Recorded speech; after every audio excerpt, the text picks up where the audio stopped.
ማንቸስተር ዩናይትዶች ተጫዋቻቸው ወደ ልምምድ ተመልሶላቸዋል። የማን ዩናይትዱ አማካኝ ተጫዋች ኮቢ ሜይኖ ካስተናገደው የረጅም ጊዜ ጉዳት አገግሞ በዛሬው ዕለት ወደ ልምምድ ተመልሷል። እንግሊዛዊ አማካኝ ከሁለት ወራት በኋላም ነው እንግዲህ ወደ ልምምድ ሊመለስ የቻለው። የሃምስትሪንግ ጉዳት አርቆት እንደነበር የሚዘነጋ አይደለም። የመጨረሻ ጨዋታውም የነበረው በፌብሩዋሪ 7 በኤፍኤ ካፑ ከሌስተር ሲቲ ጋር የነበረው ጨዋታ ነበር። ኮቢ ሜይኖ ዛሬ ልምምድ ላይ በካሪንግተን ሲታይም በአዲስ መልክ ወይም በድሮ መልኩ ነው ተመልሶ የተገኘው። ጸጉሩን አሳድጎ የነበረው ሜይኖ አሁን ግን ጸጉሩን አሳጥሮ ተቆርጦ በድሮ መልኩ ሊመለስ ችሏል። ሜይኖ አሁን መመለሱን ተከትሎ ለነገው የዩሮፓ ሊግ ጨዋታም ይደርሳል ተብሎ ይጠበቃል። ቶቢ ኮሌር፣ ማቲያስ ዴሊክትና አይደን ሄቨን ግን አሁንም ለነገው ጨዋታ ይደርሳሉ ተብሎ የማይጠበቁ አይነት ተጫዋቾች ናቸው። ከማንቸስተር ዩናይትድ ቤት ሳንወጣ የማንቸስተር ዩናይትዱ ግብ ጠባቂ አንድሬ ኦናና ትላንት እንዳነሳ ነው ስለ ተጋጣሚያቸው ስለሆኑት ስለ ኦሎምፒክ ሊዮን አስመልክቶ እኛ ከነሱ የተሻለንን ቡድነን ሲል መደመጡ ይታወቃል። ለዚህ አስተያየቱ ግን አሁን ላይ በሊዮን የሚገኘው ኒማንያ ማቲች ምላሹን የሰጠ ሲሆን ማቲች ለኦናና አጸፋዊ ምላሽ ሰጥቶ ተገኝቷል። ኒማንያ ማቲች እንደተደመጠው ከሆነ ኦናና ከኛ የተሻሉ እንደሆኑ ተናግሯል። በማንቸስተር ዩናይትድ ታሪክ ከመጥፎ ግብ ጠባቂዎች መካከል አንዱ ስትሆን ስለምታወራው ነገር መጠንቀቅ ይኖርብሃል ይህንን ያሉት ቫንደርሳን፣ ሽማይክል ወይም ደሂያ ቢሆኑ ምንም ማለት አልነበረም። ኦናና ግን ከመጥፎዎች መካከል አንዱ ነው ሲል ነው ማቲች ያለ ምህረት ለኦናና ጠጠር ያለ ምላሹን የሰጠው። ሰርቢያው ተጫዋች ኒማንያ ማቲች ከዚህ ቀደም ከ2017 እስከ 2022 ድረስ ጊዜውን በማንቸስተር ዩናይትድ ቤት ማሳለፉ ግልጽ ጉዳይ ያድርጓል። ነገ እንግዲህ የቀድሞ ክለቡን የሚገጥመም ነው የሚሆነው። አንድሬ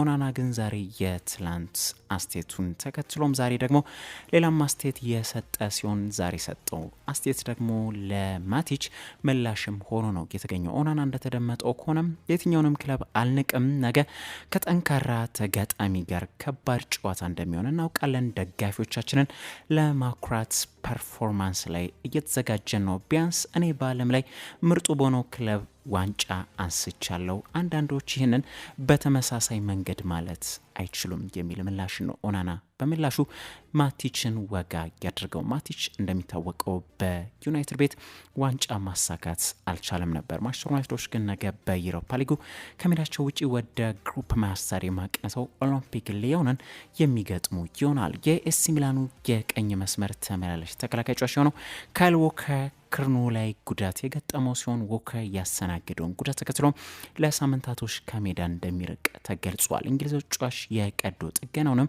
በተሳካ ሁኔታ ማድረጉን ክለቡ የሆኑት ሮዝናሪዎቹ አሳውቋል። አሁንም ቢሆን የማንቸስተር ሲቲዎች ንብረት የሆነው ካይል ዎከር ኤሲ ሚላንን ባሳለፍ ነው የጥር የዝውውር መስኮት ላይ በውሰት መቀላቀሉ ይታወሳል። ያው በቋሚ ውል ግን እዛው በሳንሲሮ ይቀራል ተብሎ የሚጠበቅ አይነት ተጫዋች ነው። የ34 ዓመቱ ተጫዋች በተቸገሩት በሚላኖች ቤት በአሰልጣኝ ሰርጆ ኮንሴሳኦ ስር 12 ጨዋታዎችን መከወን የቻለ ተጫዋችም ያድርጓል። ሚላኖች በዚህ በዎከር ቦታ ላይ ግን ኤመርሰን ሮያልም ሌላኛው የተጎዳባቸው ተጫዋች ነው። በዚህም አሌክስ ጂሚኔዝ ግን ያንን ቦታ ይተካል እየተባለ ይገኛል። በሴሪያው 9ኛ ደረጃ ላይ የሚገኙት ሚላኖች በቀጣይ ጨዋታቸው ከነገ በስቲያ በዕለተ አርብ ከሜዳቸው ውጪ አቅንተው ዩዲኒዜን የሚገጥሙ ይሆናል። በርሚንጋሞች ጮቤ ያስረገጣቸውን ኢላማቸውን አሳክቷል። በርሚንጋም ሲቲዎች ከሊግ ዋን ወደ ቻምፒዮንሺፑ በይፋ አድገዋል። ይህ ክለብ ግን መረጃዎችን ሳገላብጥ እንደተመለከቱት ከሆነ ባለፈው ክረምት 17 ያህል ተጫዋቾችን አስፈርመው ነው የነበረው። ለነዚህ 17 ተጫዋቾች ግን ታዲያ ያወጡት ወጪ 25 ሚሊዮን ፓውንድ ብቻ ነው የነበረው። ያው ያስፈረሙት የተጫዋቾች ብዛትና ያወጡት ገንዘብ ባይገናኝም ካሉበት ቦታ አንጻርና ከሚያስፈርሟቸው ተጫዋቾች አንጻር ግን ይህ አብሮ ከግምት ውስጥ ሊገባ ይችላል። የሚገርመውን ግን ይህ ለ17 ተጫዋቾች ያወጡት 25 ሚሊዮን ፓውንድ በሊጓን ጭራሽ የዲቪዚዮኑ ሪከርድ የሆነ ዋጋም ሆኖ ነው የተገኘው። በዚህ ክለብ ግን አሁን ላይ ከዓለም ኮከብ ተጫዋቾች መካከል አንዱ ሆኖ የሚቀመጠው ጁድ ቤሊንጋም ከዚህ ክለብ መፍለቁ ሊዘነጋ አይገባም። በርሚንጋም ሲቲዎች ሲነሱ ግን በዚህ ክለብ በኤንኤፍኤል የቀድሞ የአሜሪካን ፉትቦል ተጫዋች የነበረው ታዋቂው ቶም ብራዲ በበርሚንጋም አነስተኛ ድርሻ ያለው ነው።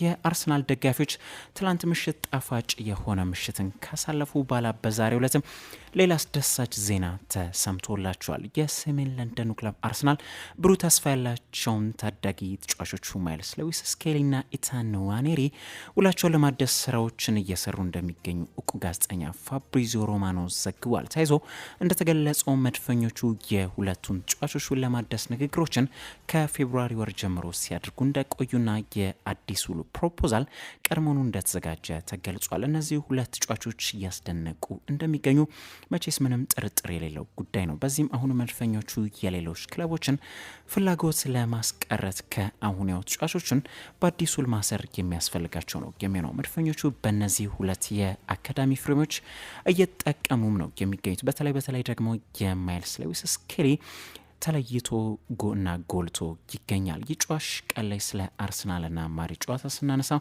እንደነበረም ስለሱ ይታወሳል። ጨዋቹ ገና 18 ዓመቱ ላይ የሚገኝ የማይመስልም ተጫዋች ነው። በተለይ ደግሞ ፊዚካሊቲው ራሱ 18 ዓመቱ ላይ የሚገኝ ተጫዋች አይመስልም። ጨዋቹ ቀድሞ የበሰለ ተጫዋች ነው። ቀን ላይ ስንል እንደነበረውም ትላንት እንኳን በማሪዱ ጨዋታ ላይ ኢንቨርት እያደረገ ሲጫወት የነበረበት መንገድ የላይን ብሬኪንግ ፓሶቹን እንዲሁም ማሪዶች ላይ እንዴት ሲሮጥ እንደነበር ድንቅ ነው የነበረው። አርሰናሎች ምናልባትም ስኬሊንና ንዋሪንን መያዛቸው ለወደፊቱ በዚሁ ከቀጠሉላቸው ከ100 ሚሊዮን በላይ ሊያወጡላቸው የሚችሉ ተጫዋቾች ሊሆኑ ይችላሉ። አሁን እንግዲህ አርሰናሎች ሁለቱን ታዳጊ ተጫዋቾች በኤምሬትስ ለማቆየት ውላቸውን ለማደስ ንግግሮችን ቀጥሏል ተብሏል። ሰበር መረጃ የተሰማ ሲሆን አሁን በጣም ከጥቂት ደቂቃዎች በፊት በተሰማ ዜና ግብፃዊ ኮከብ ተጫዋች ሙሐመድ ሳላህ በሊቨርፑል የሚያቆየውን አዲሱን ለማደስ እንደተቃረበ እውቁ ጋዜጠኛ ፋብሪዚዮ ሮማኖ በዘገባው ላይ አስሯል። ስምምነቶች በመጨረሻዎቹ ደረጃ ላይ